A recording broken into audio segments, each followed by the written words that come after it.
evening. It's a sports-filled day as we talk streak breakers, and some rising stars in the NBA. Hello, I'm Paulo Del Rosario. And I'm Boom Gonzalez, but let's start it off with the men who broke a 16-year title drought as the UP men's judo team talk all about their championship.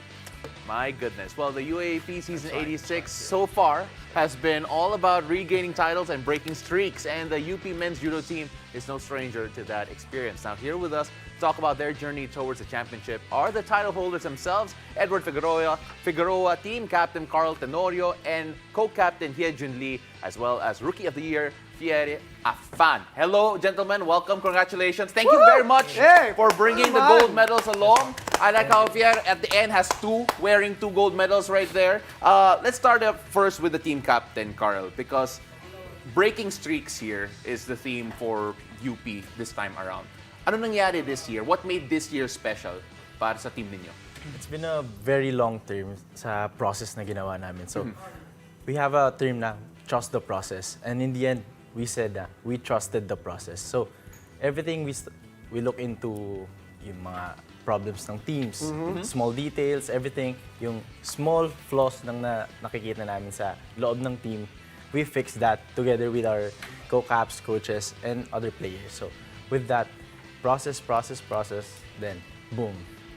Yes, I'm right over Boom. here. Congratulations, by the way.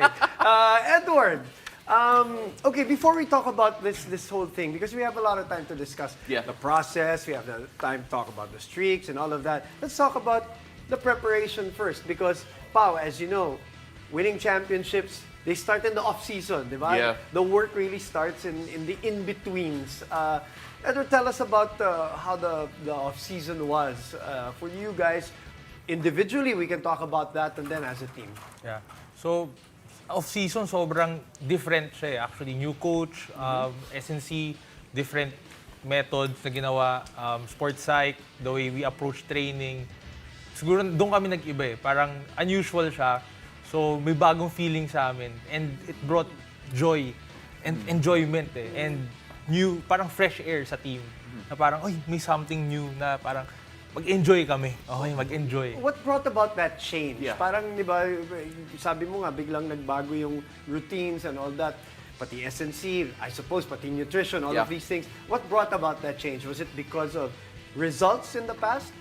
Siguro results and the same time parang nothing to lose na rin. Kumbaga, nothing to lose mindset. Kung magkamali man kami, walang problema. Next year, bawi ulit. Pero for us, it's more about making memories eh. Parang, okay, ano yung pwede nating ibaon na memory for this season? Okay, ano yung mga pwedeng maaral na bagong matututunan ng mga players eh? Na pwede na yung madala outside, not just in UAAP, but outside the sporting field din.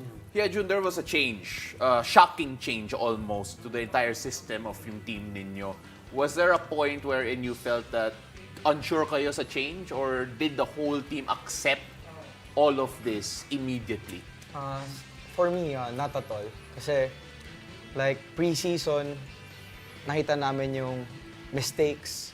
So, parang on the way kami to championships eh. Parang yung mindset namin, nire-ready na namin. So, parang kami, hindi na kami natakot sa change. Parang, wala na tayo. Katulad po sabi ni Kuya Edward is, nothing to lose na. So, parang kami, go lang kami ng go. Yeah. Tapos, and accept lang namin lahat. And, yun. Kuya Edward being the senior in the team. Kaya kinukuya si Edward. Pero doon tayo sa baguhan, the new guy, and the youngest, and the Rookie of the Year. Pierre, I'm fascinated by your story and your inclusion in the team. Now, we were talking about pre-season and all of the off-season. Medyo busy yung yung lead up mo to the UAAP from an individual standpoint, no? Yes. Can you run through what you did individually before the UAAP, in preparation for the UAAP? In preparation, I actually was training for grappling. Correct. Before I was doing judo, so I went to this World Championship and Asian Championship in Kazakhstan, in Poland, and I won. And then after that, I went to UP, Okay. which is my new family, and I really loved it there. Yeah, it shows in your smile right there, and I hope you don't mind, Fiora. We're gonna pretend you're not here because I'm going to ask Edward, pa-scout naman. Tell us a bit more about yung Rookie of the Year ninyo because he comes in with a lot of international experience and comes in siguro maybe with a target on his back just because of that particular experience that he's had. Actually, kay Fier, pagdating kay Fier kasi nakita namin yung mga judo tournaments niya before. So sabi namin, okay itong bata. Nakita siya ni Coach Edgar na, ay, okay ito. Tapos pinamessage siya or i-contact niya si Fier. Tapos, pero nung nakita ko siya mag-train, parang hindi ako nag-doubt na kaya niya itong batang to kasi sobrang hardworking. Parang he goes training morning, study ng afternoon, actually sila rin. Tapos si Fier pupunta pang Paranaque para lang mag-training ng national team. Para hindi niya makalimutan yung, ano niya? Grappling. Yes, yung grappling. Yun sa DefTac yun. Yes. Yung sa Paranaque. Yeah. That's another thing that I want to talk about a little later. But okay, Carl, can you take us through your role in this preparation leading up? And what was your confidence level that things are going to be different for this season for the UAP? From the start, naramdaman ko na parang hindi ko alam kung bakit ako pinasok as a captain. So may doubt ako naramdaman at that time, pre-season. But as time goes on, I see changes na nakikita namin. Nakapag-usapan namin ni Co-Cap na, I think we need to work on it kasi ito yung role natin, ito yung responsibility natin sa team. Then by that, as time goes on, doon ko naramdaman na, okay, kailangan ng talaga ng tao dito. Which, yun yung ginawa namin na role as a captain. So, by that, nakita namin yung change. Bawat from seniors, from rookies namin to seniors, nakita namin na gigil pa sila sa next season. So, doon namin nakita na, okay, we need to do it more and we need to do it better. Yeah, Jun, you come into a situation wherein the two of you actually, part of this leadership group, leadership pairing, of a team that ended a 16-year drought para sa UP. At what point did you guys dream of actually achieving that and hopefully kasi iba from actually dreaming it and wanting it to happen to realizing that you can actually do it. At what point did you feel na this team could win a championship? Actually, for me, like, lagi namin pinag-uusapan ni Cap na parang galing kami training, pauwi kami. Lagi namin pinag-uusapan na ano kaya feeling ng tayo yung captain, tapos mapa-champion natin yung team. Ano feeling ng tayo yung leader na tutulungan tayo ng mga teammates natin at the same time, nililid natin sila towards championship. So parang, for me, grabe talaga yung feeling na yun. Charot. Especially after, di ba, a couple of silver and runners-up so close. finishes, di ba? So, parang it's all worth it. Okay, marami pa tayong pag-uusapan. We'll hear more about the championship of the UP men's judo team after the break, so stay tuned. You're watching The Game.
Welcome back to the game. 2007 was the last time the University of the Philippines held a judo crown on their heads. Now, 16 years later, the UP men's judo team are back on top once again. And still with us, of course, to talk about the championship experience, if you missed them, are the kings of the UAP Judo, Edward Figueroa, Carl Tenorio, Yejun Lee, and Rookie of the Year, Fier Afan. Fier, let me start this segment by you mentioned yung grappling, di ba na?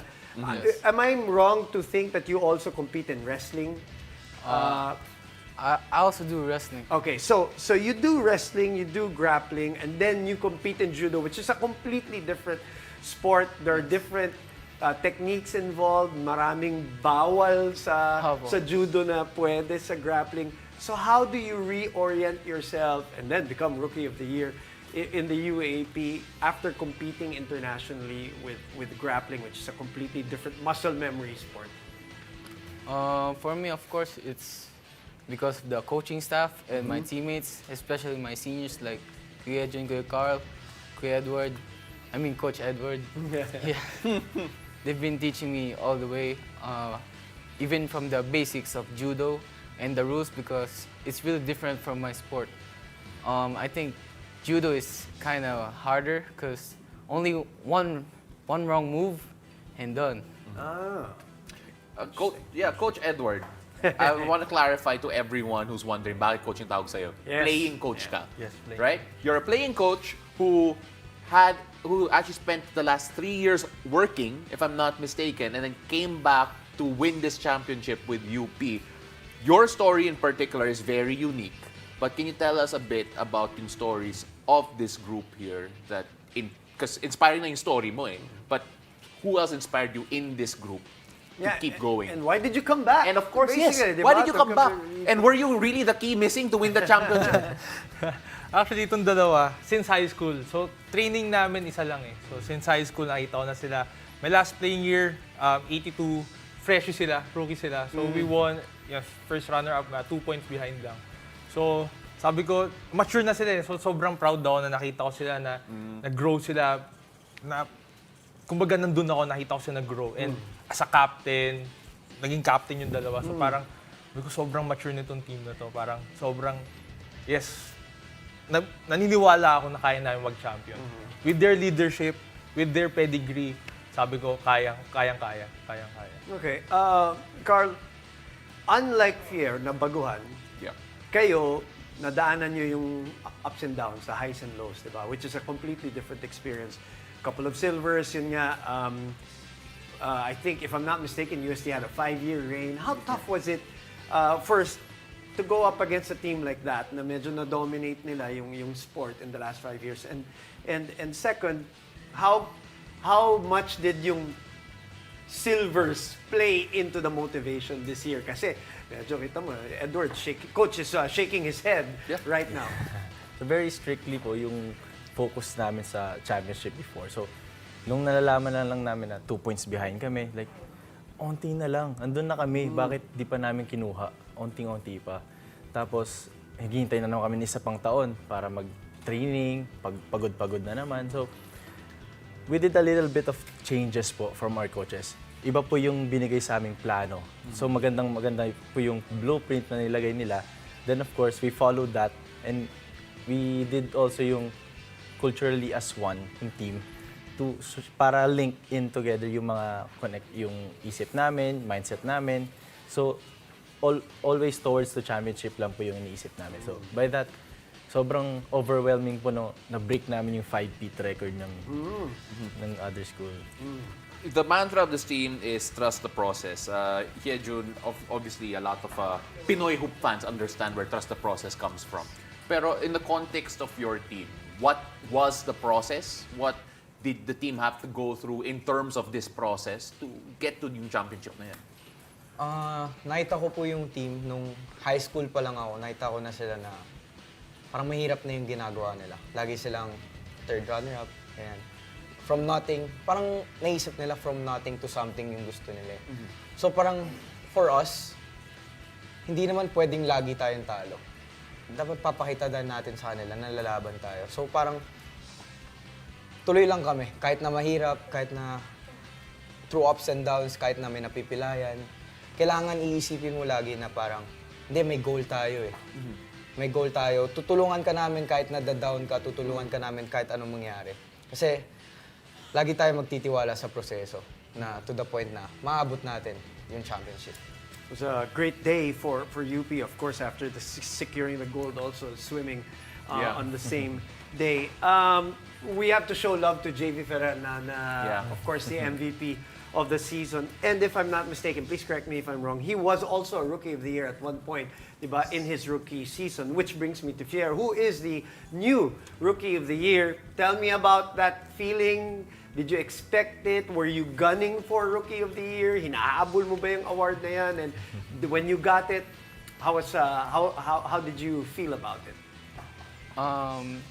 So, nung una, iba yung feeling ng nandun sa ibang bansa. Kasi dito parang, para sa akin, mas mabigat kasi nakita ka lahat ng mga kakilala mo eh.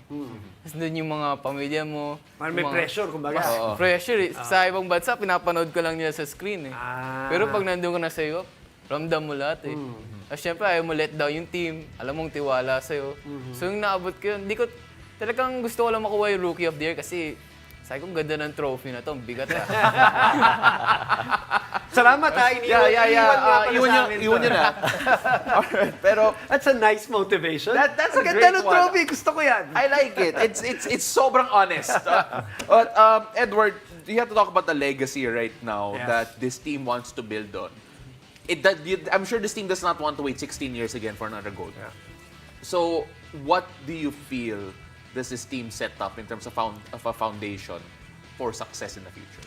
Okay. So, yung mga past 8 years ko sa team, nung first coaching year ni Coach Edgar, syempre, we're still trying to find out ano ba yung formula. Siguro ngayon, mas established na eh. Established, then tuloy lang namin kung ano yung feel namin nagawa namin tama.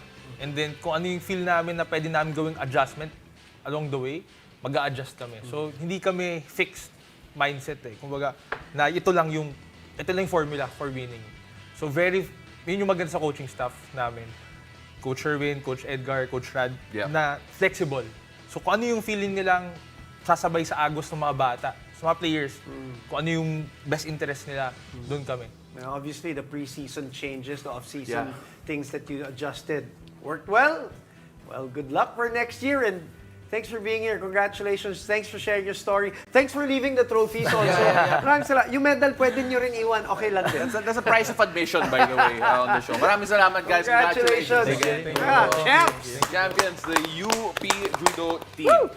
All right, so after the break, we'll move to some overseas hoops as we talk about the best young players right now in the NBA. Stay tuned. You're watching The Game.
Hello and welcome back to the game. The new generation has arrived and has been stirring the pot in the ongoing season.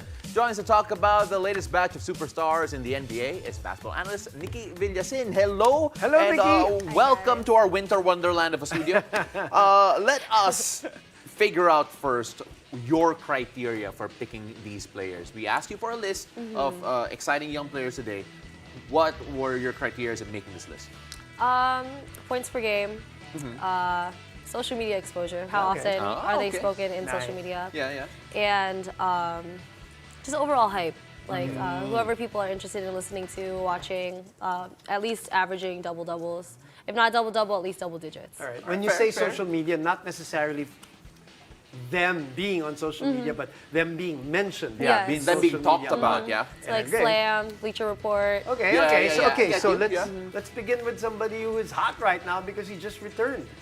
Ja Morant with not only the return after 25 game suspension, the game winner yesterday.